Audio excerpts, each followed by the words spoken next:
আগস্টের সেই উত্তাল দিনগুলোতে গোপনে কোথায় কোথায় রাত্রি যাপন করেছিলেন তারা, এমন তথ্য এবার সামনে আনলেন আব্দুল হান্নান মাসুদ। এমনকি একদিন পাঠাও সিইওর বাসায় ছিলেন, আরেকদিন দৃক গ্যালারির শহীদুল আলমের বন্ধুর বাসায় আশ্রয় নিয়েছিলেন। এমনকি 4-5 আগস্ট চূড়ান্ত পতনের রাতে ছিলেন একজন মুক্তিযোদ্ধার বাসায়। আরো চমক লাগানো তথ্য, আগস্টের প্রথম দিন সন্ধ্যায় মুশফিকুল ফজল আনসারীর মাধ্যমে ডক্টর মোহাম্মদ ইউনূসের সঙ্গেও যোগাযোগ স্থাপন করতে পেরেছিলেন সমন্বয়করা। এক ফেসবুক পোস্টের মাধ্যমে চাঞ্চল্যকর এসব তথ্য সামনে আনলেন আব্দুল হান্নান মাসুদ।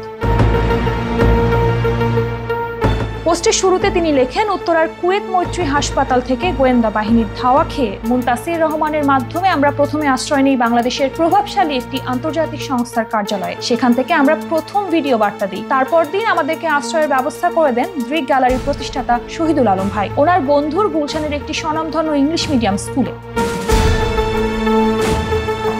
জুলাই আগস্টে মাসুদদের জায়গা দিয়েছিল রাইট শেয়ার কোম্পানি সিইও। এ ব্যাপারে তিনি জানান, 3 দিন শহীদুল আলমের বন্ধুর স্কুলে অবস্থানের পর একদিন তারা থেকেছিলেন জনপ্রিয় রাইট শেয়ার কোম্পানির সিইওর বাসায়। এরপর সেখান থেকে আশ্রয় নেন মিরপুর ডিওএইচএস এর ওয়াহিদ নামে একজন সম্মানিত ব্যক্তির অফিসে। মিরপুরের ওই অফিসে থাকতে সহায়তা করেছিলেন একটি মানবাধিকার সংস্থার পরিচালক লেলিন নামের এক ব্যক্তি। তবে মিরপুরের ওই অফিসের অভিজ্ঞতা একটু অসন্তুষ্টির জন্ম দেয় বলে জানান মাসুদ। মাসুদ লেখেন, সেখান থেকে 3 তারিখ গিয়ে থাকি গুলশানের এক সাবেক এমপি পুত্রের বাসায়, যিনি এখন কনস্ট্রাকশনের বিজনেস করেন। ওনার ওয়াইফও একজন বিদেশি নাগরিক। মুক্তিযোদ্ধার বাসায় আশ্রয় পাওয়ার প্রসঙ্গে তিনি লেখেন, বনানী ডিওএইচএস এর মুক্তিযোদ্ধা বীর উত্তম উপাধি পাওয়া একজন বীর মুক্তিযোদ্ধার বাসায় 4 ও 5 আগস্ট অবস্থান করি।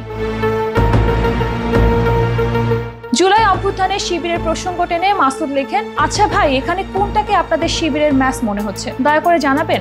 আন্দোলন চলাকালীন শিবিরের সাথে আমাদের যোগাযোগ ছিল, বিভিন্নভাবে সহযোগিতাও করেছে। তাই বলে সকল কর্মসূচি ওনারা ঠিক করে দিয়েছেন, সবকিছু ওনারাই অ্যারেঞ্জ করেছেন, এসব কেমন কথা? এভাবে ইতিহাসে বিকৃতি করে আর কতদিন?